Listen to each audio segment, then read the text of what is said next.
Vẫn còn hai người, vẫn còn pi chuông mấy bà. Trong này, dây chuối đi xem. Quay,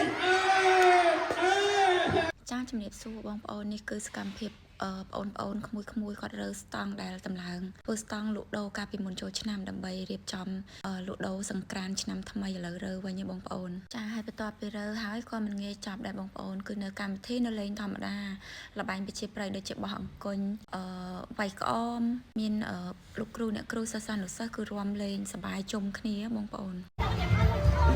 ជាតបពីការនេះបើសូមលោកជ័យតាមច្បាស់ចូលរួមលេងល្បែងពិសាវិជាទីផ្សារបានដើម្បីអម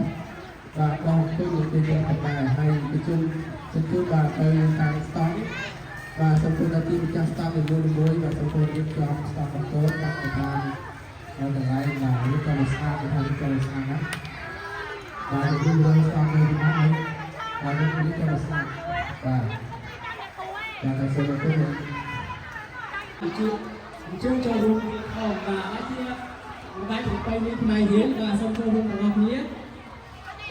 ឡូវបាទបងស្រីកំពុងតែរៀនអមហើយវាគឺ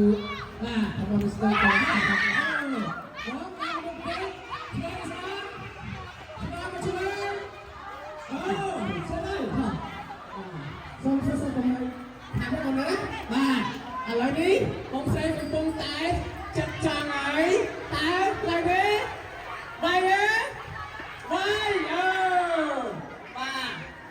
គឺយើងបាយបាន3ដងបងណាបាទក្នុងមានរង្វាន់ដូចជាលុយស្ទោគ្រាប់ហើយនឹងសាក់បា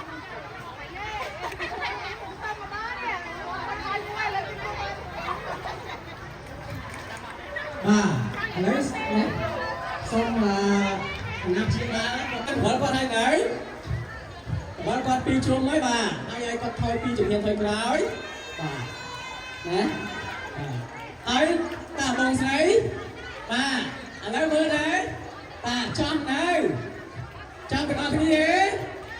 តាបងស្រីដើរមុខពីជំនាញ1 2ហ៎ឥឡូវស្មងស្មាតបងស្រីឆ្វេងនេះស្ដាប់បើជំនាញទៀត3ជំនាញតាបាទ3ស្ដាប់មកឆ្វេង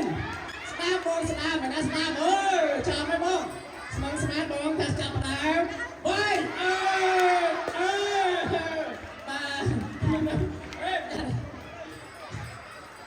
បាទកុំតែគ្នាកុំចាក់បុកលោកអងណាអូខេណាចាក់មកដៃគ្នាលុយបាទនេះគឺបងស្រីគាត់តែបាយចាក់បានទៅលើបាទបងស្រីបាទទៅលើ